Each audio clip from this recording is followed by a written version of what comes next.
Éric-André Martin, merci d'être avec nous. Vous dirigez le comité d'études des relations franco-allemandes au sein de l'IFRI, l'Institut français des relations internationales.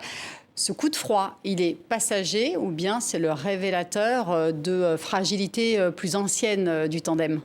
Mais disons que ce qui est sans doute sans précédent, c'est le fait qu'on ait une accumulation de dissensions tant au plan bilatéral qu'au plan européen, qu'au plan international, et que ces dissensions sont telles qu'elles sont maintenant sur la place publique.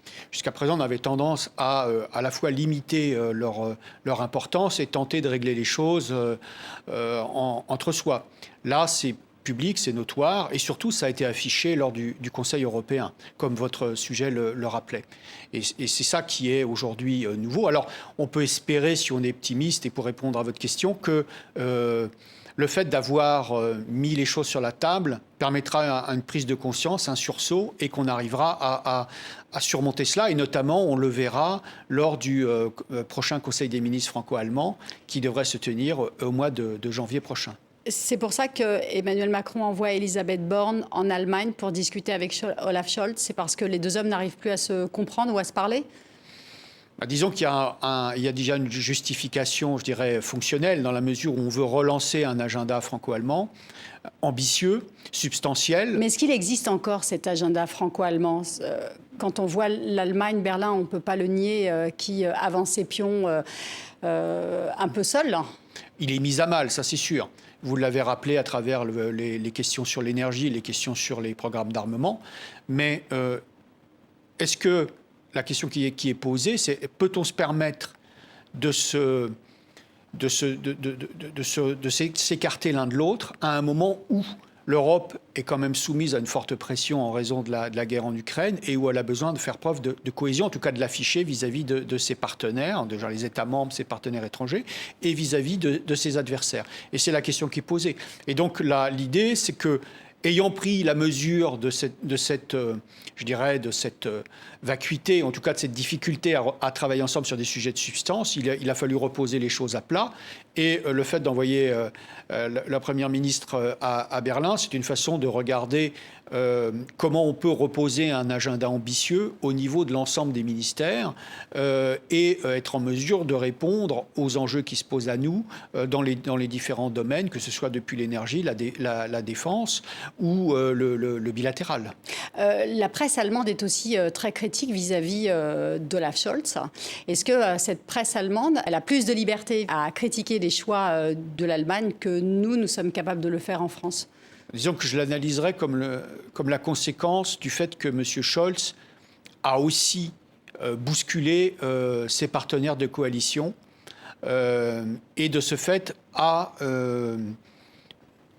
éveillé des débats entre les différentes sensibilités politiques qui sont représentées dans la presse. C'est donc pour ça qu'il est aussi attaqué au plan intérieur, puisque le fait, par exemple, qu'il décide, qu'il soit obligé d'intervenir pour trouver un compromis sur le prolongement de la durée de vie des centrales nucléaires, et pour cela, il a été obligé de s'imposer face aux libéraux et aux Verts. Et donc, il fait aussi l'objet de critiques. Et vous avez fait allusion à la Chine tout à l'heure, le fait est aussi que les décisions qu'il a prises sont sujets à caution de la part des partenaires de coalition. Vous voulez dire se rendre seul en Chine, c'est une erreur de la part d'Olaf Scholz. La France a voulu y aller à deux, en binôme. Berlin l'a refusé. Est-ce que ça, c'est une erreur aussi ?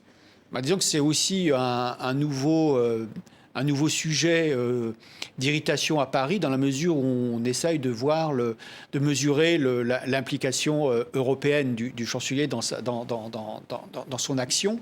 Alors après le Conseil européen, ce voyage, le moment du voyage juste après le congrès du Parti communiste qui a reconduit Xi Jinping, qui a conforté son pouvoir. C'est un signal fort, symboliquement c'est très fort tout de même. Et puis surtout, Xi Jinping reçoit le premier chef d'État occidental post-pandémie. Ça, c'est aussi des honneurs qui sont faits à l'Allemagne. Oui. Et pas à la France.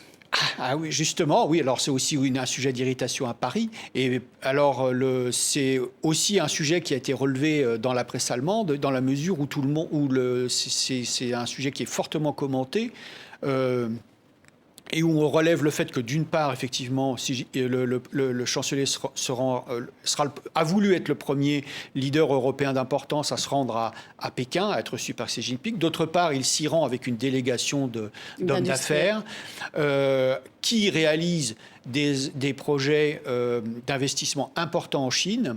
Et on relève aussi que, par exemple, le président de la Fédération allemande de l'industrie n'est pas de la délégation, alors même qu'il avait, par ses déclarations, déplu aux dirigeants chinois. Est-ce que ce n'est pas un cadeau empoisonné que fait Xi Jinping à Olaf Scholz et aux Européens?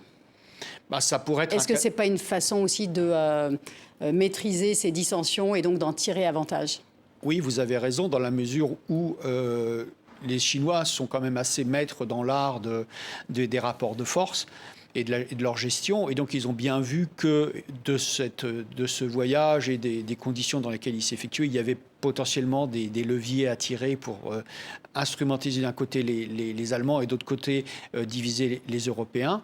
Donc c'est un sujet sur lequel il va falloir être prudent. Alors le chancelier, conscient de cette polémique, a publié une tribune dans des grands journaux, notamment la Frankfurter Allgemeine, pour justifier son voyage en disant qu'il y allait en européen, etc. Maintenant, est-ce que ça sera suffisant pour dissiper les doutes? Est-ce qu'il y a une politique européenne vis-à-vis de la Chine? Est-ce qu'il y a un consensus au sein des pays européens sur l'attitude à avoir vis-à-vis de Pékin? Alors on essaye, c'est aussi un peu le paradoxe de la situation et un peu un des éléments du débat, c'est que l'Allemagne essaye déjà d'avoir une politique vis-à-vis de la Chine, ce qui est nouveau, dans la mesure une politique beaucoup plus assertive vis-à-vis de la Chine, pour mettre en acte politique je dirais, les orientations du contrat de coalition. Et ensuite, il y a un certain nombre d'instruments qui ont été développés au niveau européen pour pouvoir mieux lutter contre la coercition économique et notamment les distorsions de compétition émanant de la Chine. Alors le problème, c'est qu'une fois qu'on a ces instruments, c'est qu'il faut avoir la volonté de les mettre en œuvre et aussi de le faire en suivant une ligne commune. Et c'est tout l'enjeu aujourd'hui du débat. Une ligne qui, pour le moment, est encore assez floue. Merci beaucoup. Je vous en prie. Éric-André Martin d'avoir été notre invité.